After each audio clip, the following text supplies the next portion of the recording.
é o equilíbrio. Mas se você pegar o movimento evangélico atual, o evangelicalismo dos nossos dias, nós vamos encontrar uma igreja pendendo para a tal da teologia da prosperidade e saúde perfeita. Que prega essa teologia? Prega que se você é crente, se você entregou sua vida a Jesus, seus problemas acabaram, você nunca mais vai ter problema. Isso não é verdade. Mas as pessoas estão enchendo igrejas, movimentos diversos, porque creem nessa tal da teologia da prosperidade e saúde perfeita. Por outro lado, o movimento evangélico, rejeitando a teologia da prosperidade, tendeu a partir para um outro ponto, para um outro lado, totalmente contrário, como que dizendo que Deus é aquele que só tem bênção para a gente no porvir. E quando a gente vai para a palavra de Deus, promessas tão preciosas como, por exemplo, nem olhos viram, nem ouvidos ouviram, nem jamais penetrou no coração do homem, é o que Deus preparou para aquele que Paulo escreve aos Coríntios. Aquele texto, aquela promessa e tantas outras promessas da Bíblia não são somente para a vida por vir. A tendência nossa, por rejeitarmos a teologia da prosperidade, é seguirmos para o lado totalmente contrário, como que dizendo, não, as bênçãos de Deus virão em nossa vida somente conectados nos céus. Isso não é verdade. Porque o reino de Deus começa no dia em que você recebeu Jesus no seu coração. Quando Deus começa a reinar na sua vida, as bênçãos vão acontecer também. É verdade que juntamente com as bênçãos teremos tribulações, teremos aflições. O Senhor Jesus diz isso, no mundo teríamos aflições, mas que deveríamos ter bom ânimo, porque Ele venceu. E com Ele nós também podemos vencer. Então há nesse movimento evangélico no Brasil e no mundo inteiro, aquele movimento que enfatiza o lado da emoção, da prosperidade, da bênção, a unção do riso, a unção do vômito. Não é isso? Quem vomitar mais é cheio do Espírito Santo, conforme a igreja de Toronto tentou implantar no mundo inteiro e não pegou, ainda bem que não pegou. Né? A ideia do êxtase, da emoção pura. E nós sabemos que não é bem assim. Por outro lado, eu não posso deixar a emoção em casa e cultuar Deus somente com a razão. Eu tenho que me derramar na presença de Deus. Eu tenho que me prostrar diante dele e dar a dele a liberdade que ele mesmo quer e tem o direito para agir na nossa vida. Deus é um Deus que quer surpreender a gente. E quando a gente olha para a história da formação da Igreja Presbiteriana do Brasil, nós vamos encontrar que os primeiros líderes tinham equilíbrio. Eles não ficavam apenas no lado avançado, mas eles também tinham firmeza na doutrina, firmeza na palavra. Por exemplo, Simonton veio da região norte dos Estados Unidos. O fundador da Igreja Presbiteriana do Brasil era do presbitério do norte dos Estados Unidos. Um presbitério muito mais arrojado, mais ousado. A região norte com muita tecnologia, com muita visão de expansão do reino. O presbitério do sul, a região sul-americana, mais conservadora. Mas Simonton, apesar de ser do presbitério do norte, ele estuda no seminário do sul. Um seminário mais conservador, que deu base para ele prosseguir e ter um equilíbrio. E fundar a igreja presbiteriana num certo equilíbrio. Não crendo nas bobagens que dizem por aí, mas também não deixando de duvidar do que Deus pode fazer. Porque Deus é o mesmo ontem, hoje e sempre vai ser. Eu queria então compartilhar com a igreja, partindo desse salmo, desse texto, um Deus que surpreende. Deus quer surpreender a nossa vida. Deus quer surpreender a sua vida. E esse salmo dá base para a gente entender algumas coisas de como Deus faz, de como Deus age no nosso coração, de como Deus quer ser o Deus da nossa vida. A primeira lição que a gente encontra nesse texto é que Deus transforma todo o nosso pesadelo em sonho. Eu não sei como é que você veio aqui. Talvez esteja passando por um momento de pesadelo na sua vida. Eu não posso ler o seu coração, sua mente. Talvez você entrou aqui neste local, nesta igreja, pensando em tantos problemas que você tem para resolver. Talvez você tenha pesadelos para ser trabalhados e transformados em belíssimos sonhos. E quando nós olhamos para esse texto, nós encontramos um Senhor que restaura, um Senhor que transforma qualquer pesadelo em sonho. Basta lembrarmos que esse salmo ele tem um contexto histórico muito marcante no povo de Deus. Para a gente lembrar dessa história, precisaríamos voltar lá no tempo do Egito. Moisés tirou o povo de Deus do Egito. Teve lá aquelas 10 pragas. para acabar com toda a possibilidade de idolatria egípcia. Todas as 10 pragas era para acabar com os ídolos egípcios. E Moisés então tira aquele povo do deserto, aliás, do Egito, leva para o deserto, para que entrasse numa terra prometida. Isso acontece com Josué, mas somente com Davi, com o rei Davi, é que a bênção de Deus foi totalmente alcançada. Porque ninguém tinha alcançado a terra dos jebuseus, a terra de Jerusalém.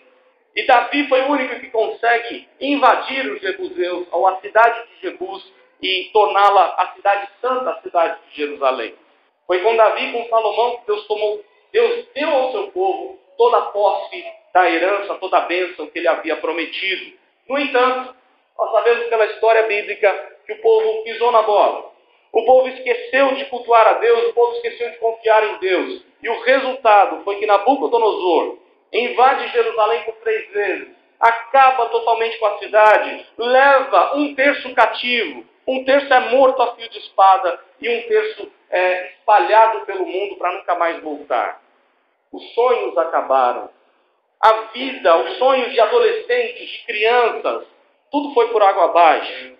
E por desobediência a Deus, eles vão parar no exílio da Babilônia por 70 anos. O Salmo que fala um pouquinho da ida a esse exílio, o começo desse pesadelo é o Salmo 137. Às margens do rio da Babilônia, nós nos assentávamos e chorávamos, diz o texto. Lá, nos salgueiros que lá havia, nós pendurávamos as nossas harpas e diziam os nossos opressores que nos cantássemos, entoássemos o canto do Senhor. E aí eles dizem, como é possível entoar o canto do Senhor em terra estranha? Ó Jerusalém, se eu de ti me esquecer, que se resseque a mão direita, que o meu paladar se apegue à língua, se eu preferir as coisas do que a própria Jerusalém. O salmista se derrama em pesadelo, em tristeza profunda no Salmo 137.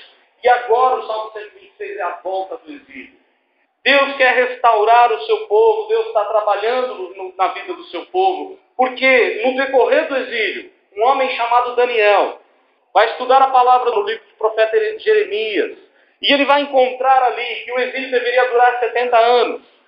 E ao estudar Jeremias 29, ele encontra que os pensamentos de Deus eram bênção para o povo. Jeremias 29 diz, eu é que sei que pensamentos têm a vosso respeito, diz o Senhor, pensamentos de paz e não de mal, para vos dar o fim que desejais. Então me invocareis, passareis a orar a mim e eu vos ouvirei, buscar-me-eis e me achareis, quando me buscardes com todo o vosso coração. Quando Daniel lê aquela porção da palavra, ele se derrama na presença de Deus, conforme os registros de Daniel 8, 9 e 10. Ele se derrama na presença de Deus em clamor, em oração, em arrependimento. E Deus cumpre a sua palavra. E Deus vai restaurar a vida do seu povo. Deus vai trazê-los de volta, vai levantar Ciro e libera o povo para reconstruir a vida, reconstruir a cidade de Jerusalém. Deus é um Deus que transforma os pesadelos em sonhos. E é isso que Deus está fazendo. O texto diz, quando o Senhor restaurou a sorte de Sião, ficamos como quem sonha. Então a nossa boca se enche de riso, a nossa língua de júbilo. Como é bom saber que temos um Deus que, apesar das lutas da nossa vida, Ele quer transformar cada um dos nossos pesadelos em sonho. Eu creio que cada um aqui, talvez os mais novos ainda não, mas eu creio que todos aqui, com exceção dos mais novos, já passou por momentos assim. A vontade é de dormir, de chorar, de dormir. E quem sabe, naquela esperança de que amanhã vai chegar e a misericórdia de Deus vai se renovar e o pesadelo vai passar. Deus quer fazer isso sim na nossa vida. Aliás, Deus é o único que pode transformar os nossos pesadelos em sonho. Mas o texto ensina algo para a gente também, que Deus é aquele que não somente transforma os pesadelos em sonhos, como Deus é aquele que transforma as nossas derrotas em grandes vitórias. Deus pode transformar as nossas derrotas em grandes vitórias, porque o texto diz, a partir ainda do verso 2, grandes coisas o Senhor tem feito por eles. Eu não sei se você notou o nome de Deus usado aqui, tanto no primeiro verso quanto no segundo verso. O nome Yahvé, o Senhor, as letras maiúsculas deste nome, indicam que é o Yahvé, o Deus fiel, o Deus do pacto. O Deus que não nega a si mesmo, o Deus que não se arrepende, o Deus que não muda, é o eu sou. E ele prometeu abençoar o seu povo, ele vai até o fim. Mesmo que sejamos infiéis, Deus permanece fiel, conforme diz Paulo a Timóteo. Deus vai até o fim, porque ele não pode mudar a si mesmo. Ele é o mesmo, ele é o eu sou. O interessante é que agora as nações começam a notar que o eu sou continua a fazer grandes coisas no meio do povo dele.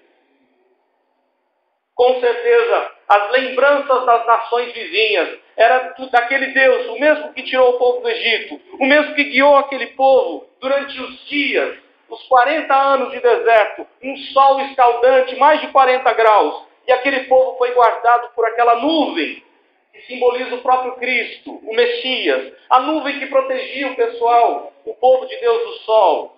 E durante a noite aquele fogo para fazer com que os animais selvagens, as serpentes abrasadoras, os escorpiões, se afastassem do povo e desse ao povo o caminho certo, a luz que iria iluminar o caminho deles. Agora, eles estavam de novo vendo esse Deus agindo. De novo aquele Deus, as nações reconheciam que aquele Deus que abriu o Mar Vermelho, aquele Deus que abriu o Rio Jordão, aquele Deus que operou milagres com Elias, com Eliseu, aquele Deus continuava a abençoar o seu povo. Aquele Deus é um Deus que pode transformar as derrotas em vitórias. E quando ele faz isso, as pessoas começam a notar. Os nossos queridos ao redor começam a notar que há algo diferente em nós. Quando Deus começa a agir na nossa vida, quando Deus começa a restaurar os nossos sonhos, quando Deus começa a trabalhar nas nossas derrotas, a gente começa a encontrar algumas vitórias tão maravilhosas, grandes vitórias ele faz. E ele começa a dar a nós um coração agradecido.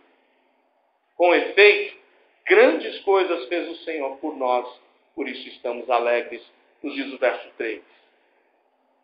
Existe um hino do nosso hinário que diz um pouquinho isso.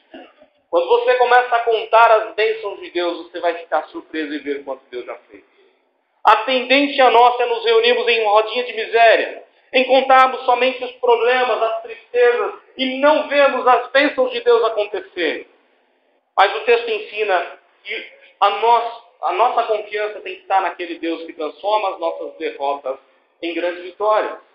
O salmista no Salmo 13, ele abre o coração para Deus, ele se derrama na presença de Deus, ele diz assim: até quando, Senhor? Esquecer-te-ás de mim para sempre? Até quando ocultarás de mim o rosto? Até quando estarei eu relutando dentro do meu coração, com tristeza no coração cada dia? Até quando se erguerá contra mim o meu inimigo? Você já se sentiu assim? Até quando, Senhor? Até quando eu vou ter que passar por essa situação difícil? Até quando eu vou ter que passar por esse pesadelo? Até quando eu vou ter que passar por essas derrotas tão grandes na minha vida? Mas o salmista Davi, no Salmo 13, ensina que nós não podemos ficar apenas nos lamentos. Porque depois ele começa a clamar ao Senhor. Ele diz: atenta para mim, responde-me, Senhor Deus meu. Ilumina-me os olhos, para que eu não durma o sono da morte, para que não diga o meu inimigo, prevaleci contra ele, não se regozije os meus adversários, vindo eu a vacilar. No tocante a mim, confio na tua graça. Regozije-se o meu coração na tua salvação. Cantarei ao Senhor, porquanto me tem feito muito bem. O salmista Davi inicia o salmo dizendo: até quando, Senhor? E ele termina dizendo: no tocante a mim, confio na tua graça, regozije-se o meu coração na tua salvação, cantarei ao Senhor, porquanto me tem feito muito bem. Quando a gente experimenta a ação de Deus na nossa vida, ele transforma as nossas derrotas, derrotas que o inimigo mesmo planta e tenta colocar ao nosso redor. Ele transforma cada uma das derrotas em bênção, cada maldição jogada por inimigo em bênção na nossa vida. Porque Deus é um Deus que restaura, é um Deus que transforma. Deus é um Deus que transforma o pesadelo em sonho, Deus é um Deus que transforma as derrotas em vitórias. Mas o texto ainda ensina para a gente, verso 4, que Deus é um Deus que transforma os desertos da nossa vida em jardins floridos. Porque o texto diz assim: restaura, Senhor, a nossa sorte, como as torrentes no Negueb. Eu não sei como está a sua vida, como já disse no início. Talvez há áreas da sua vida tão secas, tão sem vida. Talvez existem sementes que precisam ser regadas e você não consegue ver solução para nada. Mas o salmista ensina para a gente que a gente tem que olhar para aquele Deus que restaura, e restaura como as torrentes do Negueb. Há uma característica muito interessante no povo, ou na geografia de Israel. A geografia de Israel é interessante porque o norte todo é muito florido, é muito belo, é o Monte Hermon, o orvalho do Hermon que vai descendo, regando a terra. A nascente do Rio Jordão está no norte, o Monte Hermon. Mas quando vai descendo o Rio Jordão e vai desembocando lá no Mar Morto, a vida parece que deixa de existir, começam a vir os desertos. O deserto da Judéia, o deserto do Engedi, o deserto do Negueb. E agora, a linguagem do salmista, a visão do salmista é: Senhor, nós estamos indo para Jerusalém reconstruir nossos sonhos, nossas vidas, mas é difícil fazer isso. Por isso, Senhor, assim como o Senhor faz com o deserto do Negueb, faz a minha vida. Em outras palavras, é isso que o salmista está dizendo, porque há uma característica muito interessante.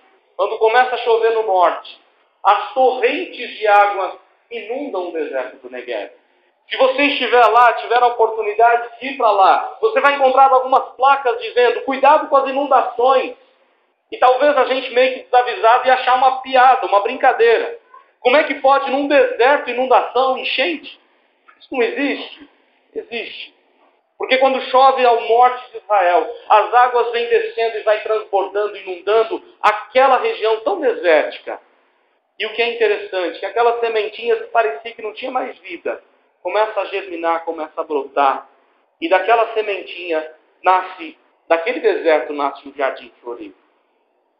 Restaura, Senhor, a minha vida como as torrentes do Negueb. Esta é sem dúvida uma das orações que nós precisamos fazer para o Senhor, porque nós temos um Deus que restaura sim. Nós temos um Deus que quer regar a nossa vida em todas as áreas. Já lemos no início o Salmo 46, dizendo que Deus é o nosso refúgio, fortaleza, socorro bem presente nas tribulações. Portanto, não temeremos, ainda que a terra se transtorne, os montes se abalem no seio dos mares, ainda que as águas tumultuem e espumejem, e na sua fúria os montes se estremeçam. Aí o verso 4 diz: há um rio cujas correntes alegram a cidade de Deus, o santuário das moradas do Altíssimo. Deus está no meio dela, jamais será abalada. Deus a ajudará desde antemanhã. Bramam nações, reinos se abalam. Ele faz ouvir a sua voz, a terra se dissolve. O Senhor dos exércitos está conosco. O Deus de Jacó é o nosso refúgio. Vinde e contemplai as obras do Senhor, que assolações efetuou na terra. Ele põe termo à guerra até os confins do mundo. Quebra o arco e despedaça a lança. Queima os carros de fogo. Aquietai-vos e sabei que eu sou Deus. Sou exaltado entre as nações, sou exaltado na terra. O Senhor dos exércitos está conosco. O Deus de Jacó é o nosso refúgio. A curiosidade desse salmo é que Jerusalém não tem rio. E o verso 4 diz: há um rio cujas correntes alegram a cidade de Deus. Um aqueduto construído da fonte de Gion até o tanque de Siloé trazia vida, trazia água para dentro de Jerusalém. Construído pelo rei Ezequias, e foi motivo de salvar o povo em uma das guerras contra o rei Senaqueribe. O que o salmista ensina para a gente, tanto no Salmo 126 quanto lá no Salmo 46, é que a nossa vida está segura nas mãos de Deus, e que cada um dos nossos desertos, mesmo que tenhamos que viver 40 anos num deserto, Deus vai regar a nossa vida e vai transformar o deserto em jardim florido.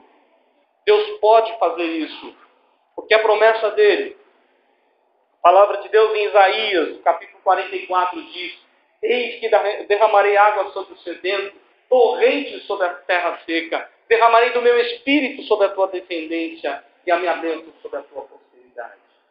Deus é um Deus que quer derramar vida, e essa vida representa o próprio Cristo. E mesmo que daqui a alguns instantes nós vamos celebrar a vida, a ressurreição dele, porque esse mesmo Cristo que subiu aos céus, que ressuscitou, venceu a morte, subiu aos céus, e está sentado à direita do Pai, é esse Cristo que quer transbordar a nossa vida e dar vida abundante, quer regar cada uma das sementinhas da nossa vida, cada um dos problemas, cada uma das dificuldades que nós temos, quer seja na área da saúde, quer seja um casamento destruído, quer seja um filho completamente caminhando para o inferno. Deus é aquele que pode trazer vida e transbordar a vida para toda a nossa descendência, para toda a nossa igreja, porque Jesus é o rio de água viva que corre do trono de Deus. Ele é aquele rio que alegra a cidade de Deus, o santuário das moradas do Altíssimo. Ele é aquela torrente que invade o Neguebe. Ele é aquele rio Jordão, porque a palavra Jordão significa aquele que desce. Jesus é aquele que desceu do céu, desceu da sua glória, para trazer vida para você, para trazer vida diante da morte, para trazer vida diante do deserto, para inundar cada momento da sua vida com as bênçãos de Deus, com a graça de Deus. Restaura, Senhor, a nossa sorte como as torrentes do Negueb. O texto ensina também que Jesus, ou Deus, o nosso Deus, é aquele que transforma os desertos, aliás, os pesadelos em sonhos, as vitórias ou as derrotas em grandes vitórias. É aquele que transforma também o nosso deserto em jardim florido. E por fim, Deus é aquele que transforma as nossas lágrimas em júbilo, em alegria. Porque o salmista continua dizendo, versos 5 e 6, os que com lágrimas semeiam, com júbilo ceifarão. Quem sai andando e chorando enquanto semeia, voltará com júbilo, trazendo os seus feixes. Em outras palavras, o que o salmista está dizendo é o seguinte.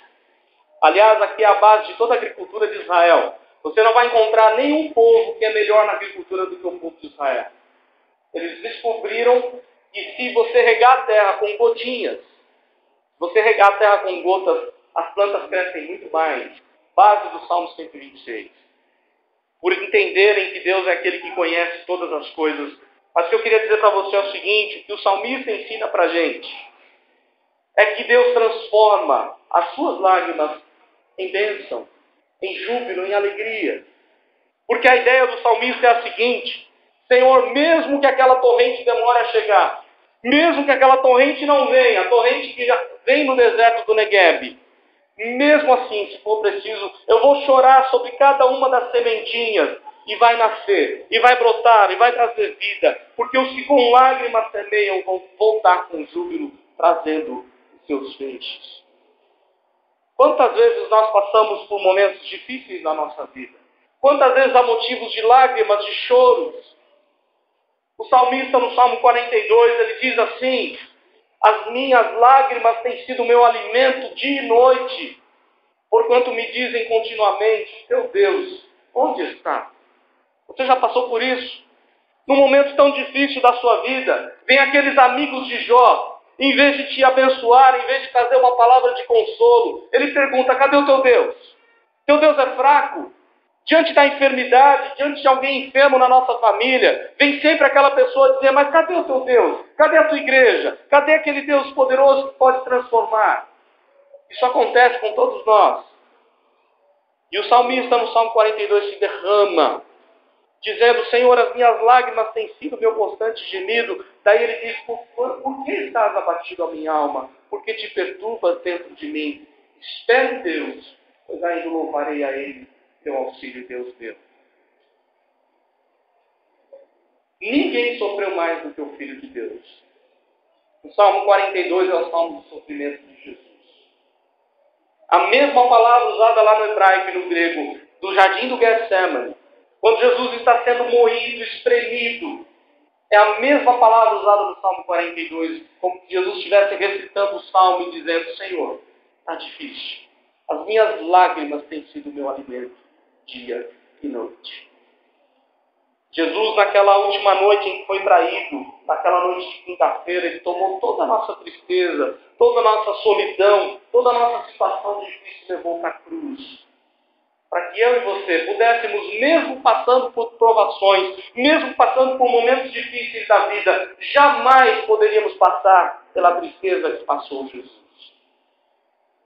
Jesus é aquele que cumpre esse Salmo 126. Jesus é aquele que cumpre todos os salmos. Jesus é aquele que cumpre a palavra do Senhor. Porque o texto diz que com lágrimas semeiam, júbilo ceifarão. Quem sai andando e chorando enquanto semeia, voltará com júbilo, trazendo os seus feixes. Deus quer transformar suas lágrimas.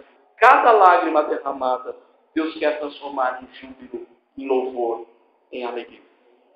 Eu disse no início que Deus quer te surpreender. E você não vai encontrar na Bíblia um personagem que mais falou sobre oração do que o apóstolo Paulo. Aliás, Jesus. Tirando Jesus, a segunda pessoa, o segundo escritor bíblico que mais falou sobre oração foi Paulo. E o ponto máximo da teologia de Paulo, o ponto principal do entendimento de Paulo, está lá em Efésios 3, onde ele diz assim: acredita-se até os estudiosos que é o cume do Everest do apóstolo Paulo, quando ele diz que Deus é aquele que pode fazer infinitamente mais do que tudo quanto pedimos ou pensamos. Quando a gente coloca a nossa vida diante desse Deus que restaura, a gente tem que saber que a gente está falando com Deus do impossível. Um Deus que pode transformar o impossível em possibilidade, a dificuldade, a crise em oportunidade, a sequidão em vida, as lágrimas em alegria. Nós temos um Deus que faz maravilhas no nosso meio. Eu queria que nessa hora você pudesse curvar a sua cabeça, você pudesse olhar para a sua vida, para os seus problemas e colocar tudo isso diante de Deus. Porque nós temos um Deus que restaura, um Deus que transforma os pesadelos em sonhos, transforma as derrotas em grandes vitórias, transforma os desertos em jardins floridos, transforma as lágrimas em júbilo, em alegria, em louvor. Enquanto você coloca tudo isso diante de Deus, sua vida, suas necessidades, nós vamos entoar um cântico, eu e minha esposa. Eu queria que você pensasse um pouco na letra desse cântico, se derramasse na presença de Deus, a esse Deus do impossível, esse Deus que faz maravilhas.